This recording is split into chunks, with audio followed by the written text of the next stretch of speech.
ಇಷ್ಟೆಲ್ಲ ಆಯ್ತಾ ಮಾವ? ಹ್ಞೂ ಕಣಮ್ಮ, ಇಷ್ಟು ಮಾಡೋಷ್ಟರೊಳಗೆ ನನಗೂ ಸಾಕಾಗೋಯ್ತು. ಒಟ್ಟಿನಲ್ಲಿ ಗಂಡಾಂತರದಿಂದ ತಪ್ಪಿಸ್ಕೊಂಡಿದ್ದಾಯಿತು. ಬೀಸೋ ದೊಣ್ಣೆಯಿಂದ ತಪ್ಪಿಸ್ಕೊಂಡ್ರೆ 100 ವರ್ಷ ಆಯಸ್ಸು ಅಂತಾರಲ್ಲ, ಹಾಗೆ. ಒಟ್ಟಿನಲ್ಲಿ ಹೇಳಬೇಕು ಅಂದರೆ ಈ ಜನ್ಮಕ್ಕೆ ಆಗೋಷ್ಟು ನೆಮ್ಮದಿ ಸಿಕ್ತು ಕಣಮ್ಮ. ಸರ್, ಈ ಕಾಲದಲ್ಲಿ ಮನೆಗೆ ಬರೋ ಸೊಸೆ ಎಷ್ಟೇ ಒಳ್ಳೆಯವಳಾಗಿದ್ರು ಅವಳಲ್ಲಿ ಇಲ್ಲದೆ ಇರೋ ಲೋಪನ ಹುಡುಕಿ ಅವಳನ್ನು ಹೀಯಾಳಿಸಿ ಅವಳ ಬದುಕನ್ನು ನರಕ ಮಾಡುವಂಥ ಜನರೇ ಇದ್ದಾರೆ.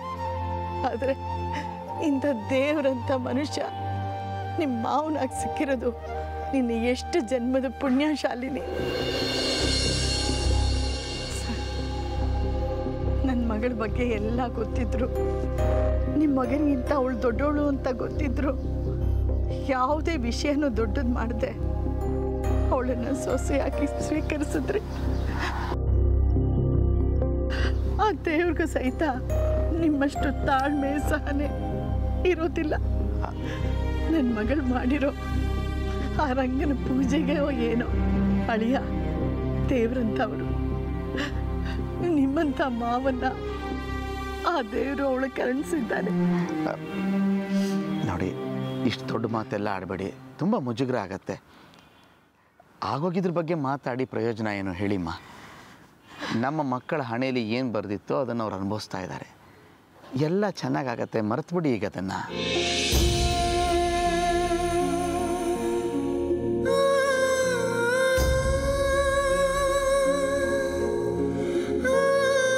ಶಾಲಿನಿ, ಇನ್ನು ಮುಂದೆ ನಿನ್ನ ಜೀವನದಲ್ಲಿ ಎಲ್ಲ ಹೊಸದೇ ಕಣಮ್ಮ. ಹೊಸ ಬದುಕು, ಹೊಸ ಆಸೆಗಳು, ಹೊಸ ಕನಸುಗಳು. ಅಭಯ್ ಕೂಡ ಹುಡುಗಿ ವಿಷಯಕ್ಕಾಗಲಿ ರಂಜಿತ್ ವಿಷಯಕ್ಕಾಗಲಿ ಹೋಗಲ್ಲ ಅಂತ ಹೇಳಿದ್ದಾನೆ.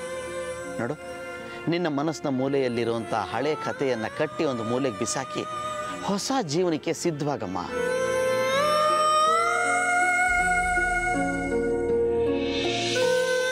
ಏನು ಯೋಚನೆ ಮಾಡ್ತಿದ್ಯಾ ಶಾಲಿನಿ?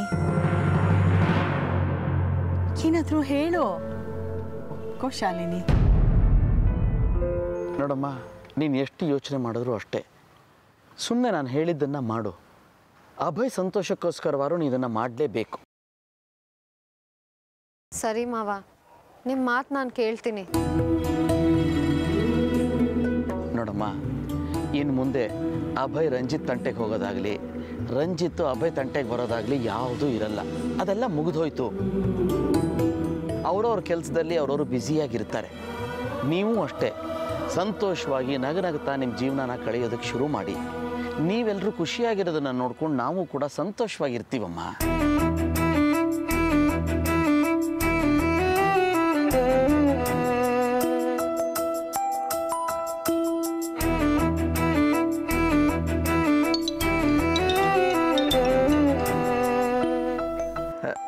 ಶಾಲಿನಿ, ನಾನೀಗ ತಕ್ಷಣ ಹೊರಡ್ಬೇಕಮ್ಮ. ಆಫೀಸಿಂದ ಕಾಲಿದೆ. ನೀನು ಅಮ್ಮನ ಮನೆಗೆ ಹೋಗಿ ಅವ್ರ ಜೊತೆ ಇದ್ದು ಆಮೇಲೆ ಮನೆಗೆ ಬಾ. ಬೇಜಾರು ಮಾಡ್ಕೋಬೇಡಿ, ಮತ್ತೆ ತಕ್ಷಣ ಹೊರಟ್ಬಿಡ್ತೇನೆ. ಆಯ್ತು.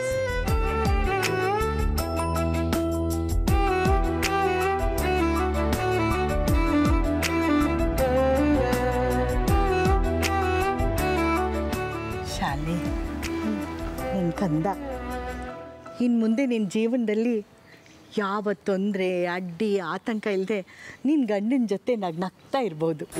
ಹೌದಮ್ಮ, ನನಗೂ ಅಭಯ್ ಬಿಟ್ಟು ಇರೋಕ್ಕಾಗ್ತಾನೆ ಇರಲಿಲ್ಲ. ಹೇಗೋ ಮಾವ ಎಲ್ಲ ಸಮಸ್ಯೆಗೂ ಪರಿಹಾರ ಹುಡುಕ್ಬಿಟ್ರು. ರಂಗನ ಹತ್ರ ಬೇಡ್ಕೊ, ಇನ್ನು ಮುಂದೆ ಯಾವ ತೊಂದರೆನೂ ಕೊಡಬೇಡಪ್ಪ ಅಂತ. ಆಯ್ತಮ್ಮ. ಅಮ್ಮ, ನಿನ್ನ ಹತ್ರ ಏನೋ ಮಾತಾಡಬೇಕಿತ್ತು.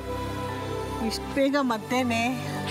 ಅಯ್ಯೋ ಏನಿಲ್ಲಮ್ಮ, ಮೊನ್ನೆ ರಾತ್ರಿ ನನಗೊಂದು ಕನಸು ಬಿತ್ತು.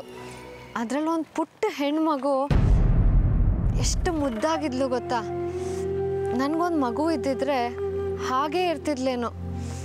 ಎಷ್ಟು ಮುದ್ದಾಗಿದ್ಲು ಅಂದರೆ ನನ್ನ ಕನಸಲ್ಲಿ ಬಂದು ಪದೇ ಪದೇ ಅಮ್ಮ ಅಮ್ಮ ಅಂತ ಕರಿತಿದ್ಲು.